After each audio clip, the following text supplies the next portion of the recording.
it's very easy, for us to blame the farmers for things that we don't like. But we've also got to shine the light back on ourselves as eaters.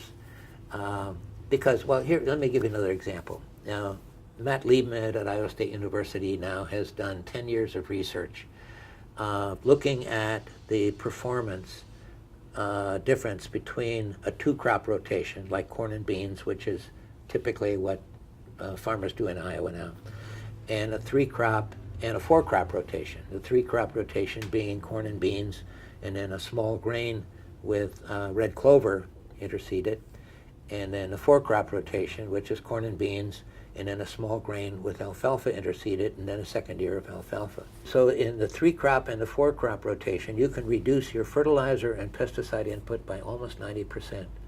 And the return to labor, the return to investment in labor to the farmer is actually slightly higher than it is in the two-crop rotation. And so, you say to a farmer, and I've done this, you say to a farmer, and I was, so you got all of these benefits going to the three-crop and four-crop rotation. Why wouldn't you do that instead of the two-crop rotation? And what's the first thing the farmer's going to tell you? What the hell am I going to do with the alfalfa? I can't take it to a local elevator and sell it. And of course, they're right. We've created a market system that is so highly specialized now. 90% of processed food in a typical supermarket is made from just four commodities: corn, wheat, soybeans, and rice. That's it. So what are farmers going to grow? They're going to raise corn, soybeans, wheat, and rice, right? Because that's what the market, that's the market interest.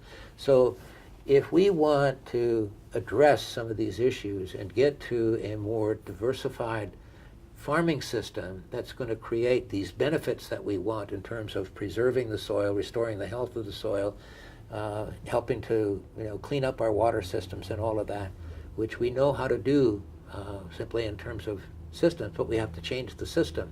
We have to provide the market infrastructure to encourage the farmers to develop that kind of diversity instead of simply the specialized systems that we have now. On our farm in North Dakota, we raise some millet. All of our millet goes to Europe because in this country, millet's birdseed. In Europe, millet is a food crop. And millet is, from a nutrient point of view, is a very rich food crop. But in this country, we don't eat millet, it's birdseed. So I can't raise a lot of millet in my rotation for birdseed, and that's just one example, of how we could diversify our food system and then in turn create the markets so that the farmers, could diversify their farming systems. So if you're in the food business, you don't want to have to make food out of a lot of different kinds of commodities. You want to make them all out of one commodity because that's where you gain that efficiency. And to give you a concrete example of that, when we started farming organically back in the late 1970s, and I didn't even know there was an organic market at that time, but then eventually we did become aware of it and we got certified and we started selling in the market. And I had a phone call I don't know, the mid-1980s, I think it was, from a big company.